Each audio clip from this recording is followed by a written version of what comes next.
Micro Max heat number 2 then in the holding area, ready to go. Pole position, the 20 of James Tate. He'll be alongside Riley Buckton-Young with Alex Jones and Daniel Minto on row 2. Jack Baker and Toby Jukes row 3.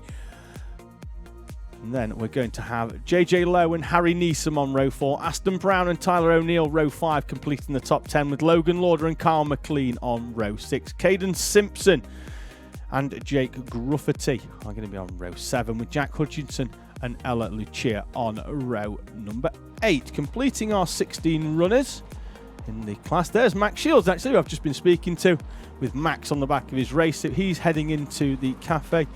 Apologies for the phone call that he took. That was his dad ringing him to see where he was, because I had stolen him on the way in to the com boxes just to the left-hand side there. I'm sorry, I've got something up, but just to the left of the holding area here, there's a bungalow at Whilton Mill. That's where we are situated on race days here on the Alpha Live channel. Thank you for watching. Please do get in touch either via the live chat. Give us a like, a subscribe as well. Press the bell icon to stay notified, because there's plenty of action coming up all throughout the year on the Alpha Live channel. Not only today, we're obviously here at Whilton Mill covering CKC. We've been at Snetterton yesterday. You can watch all of that action back. We're at Snetterton again today with the with 750. You can watch all of that back in the classic sports cars. You can watch it all back, and years worth of action on the Alpha Live channel. Not only from CKC, you can go back and see how things were a month ago at Fullbeck for the opening round. If this is the first time you're joining us for the Cadet and Junior Kart Championship, you can see how things panned out in the opening round of the season from Fullbeck in Lincolnshire last month. Gracie Lowe has been on saying, come on JJ. He's out in this one, the final session. It's JJ Lowe, the front runner from the first heat. With Debbie Trevor on as well, saying well done Thomas. Liv Lowe's been on saying good luck JJ, so there's plenty of support coming in for the 48 of JJ Lowe. There he is on screen now. He'll be going off the third row. There's James Tate and Riley Buckton-Young. Slow everybody down here at Whilton Mill. Let's see whether Micro Max can go racing at the first time of asking. Buckton-Young has a quick look over his shoulder from the P2 berth, just make sure that the rest of the field is where they need to be. They're nicely formationed. They're into the tram lines, and it looks like we're away and racing in the Micro Max class. JJ Lowe there on the outside of Riley Buckton-Young, trying to hold it out. Caden Simpson is back this time. We missed him in the opening race of the day as Aston Brown tries to get the inside, and there's a great move then down the inside by the 99 machine of Tyler O'Neill, diving through, coming through from the back of the pack. Out at the front though, James Tate using that pole position berth to his thing. Oh, and there's a spin in the middle of the pack. Harry Neeson is round and has to wait for the entire field to come through. Throws his head back. He knows he's thrown that one away. Toby Jukes coming under pressure then. This time now from Tyler O'Neill. He's going to go tight, and O'Neill's going to get the cut back down the inside. And O'Neill cleanly through by the time they get to pit bend.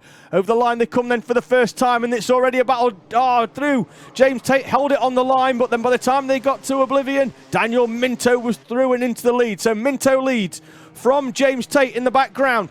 Coming through is the 48 of JJ Lowe down the inside of Alex Neal for third place. Neal then down into fourth. Behind them, Buckton-Young holding off Tyler O'Neill down there into Ashby's and holds him off around there as well. Then we've got Dukes, Brown, Lauder, Grufferty, Simpson, McLean, Lucia, Hutchinson and Neeson. Our 15 runners in the Micro Max. So we only had 14 for Heat 1. Caden Simpson, the driver, missing.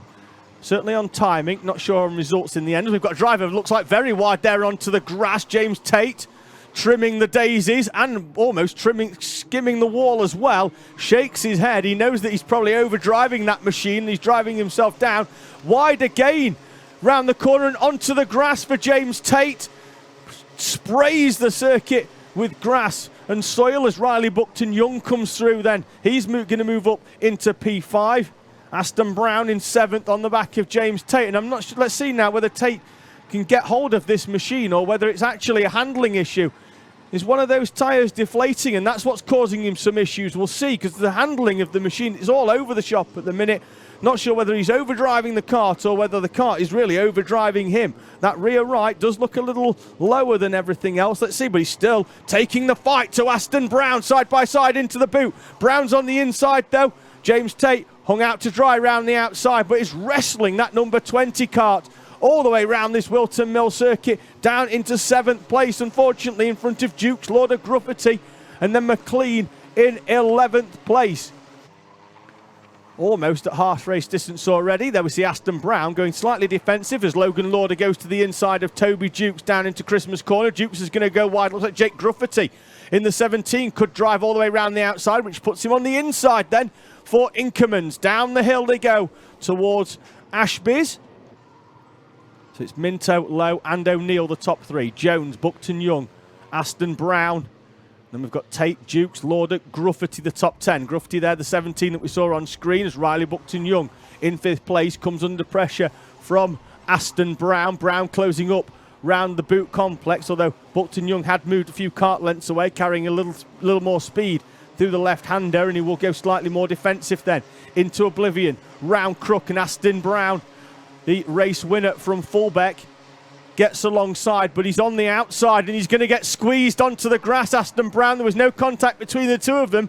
There's probably about a wheel's width as well between them, but Brown drops a wheel off the circuit. Hasn't hampered him too much though. Down the hill he goes into Ashby's. Buckton Young keeps his footing all the way around the outside and holds the position.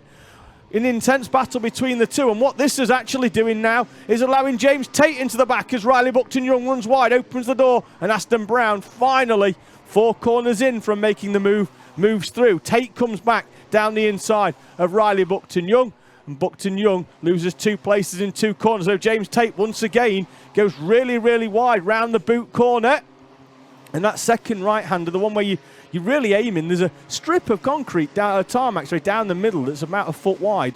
It effectively makes like a curb type if you're looking at it from a driver's perspective when you're out there on circuit. And that's where you really want to be skimming. It's right down the middle as Kyle McLean goes down the inside of Toby Dukes at Christmas corner.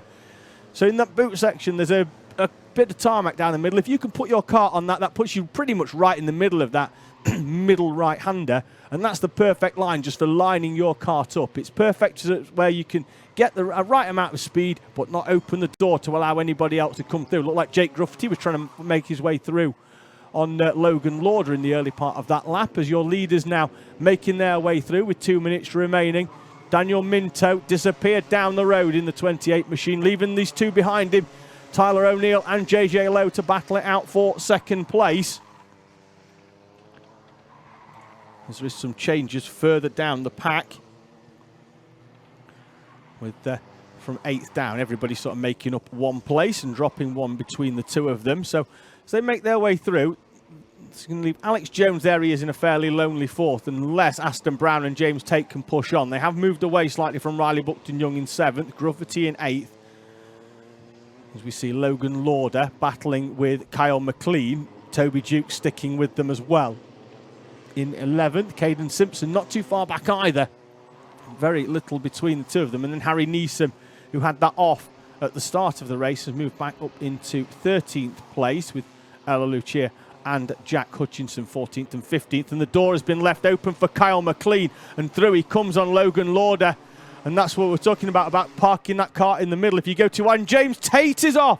The rear wheels, though, still spinning. It's almost as if the throttle is stuck open on that cart. We'll see if it gets lifted up, whether they start spinning again or whether it's just being held on its own power. But that is on the outside of the boot section. Not the first time we've seen James Tate running wide there in that corner. And I wonder, and there's contact there between Toby Dukes and Caden Simpson. I wonder if that was the problem, where we saw him lifting up and then wheels spinning, and that could have been why James Tate had been running wide on a number of corners. Potentially the throttle sticking open on that Micromax machine could have been the reason why he was being forced wide. It might not have really been any fault of his own. If the throttle wants to keep on, the cart's going to want to go straight on as they carry too much speed round there. No overtaking in the middle part of the corner, and Harry Neeson sensibly gets alongside, sees the yellow flag in the cart, and then pops back into position there by Harry Neeson. Good awareness from the 47 as he closes back up. Wouldn't want to get a penalty after the hard work he's had closing right up on the back of the pack after that early race incident. As Aston Brown now all over the back of Alex Jones. He's closed up at a rate of about half a second a lap as they come through. 1.5 laps remaining then in Micromax heat number 2. And Aston Brown, the race winner from Fulbeck, all over the back now of the 30 of Alex Jones. Jones has a look to the inside, parks the cart about a cart length in from the white line, so that could potentially balk exit.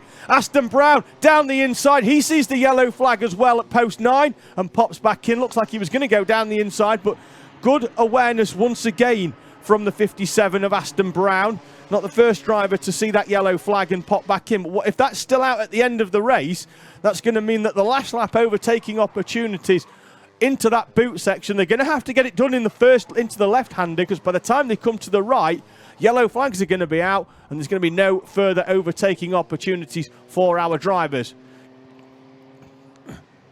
Daniel Minto then leading the way there in the number 28 through the boot section for the final time. He'll come through and take a fairly unopposed victory. There he takes the checkered flag. Through he comes. Daniel Minto takes the victory. Tyler O'Neill gets second place. JJ Lowe will get third.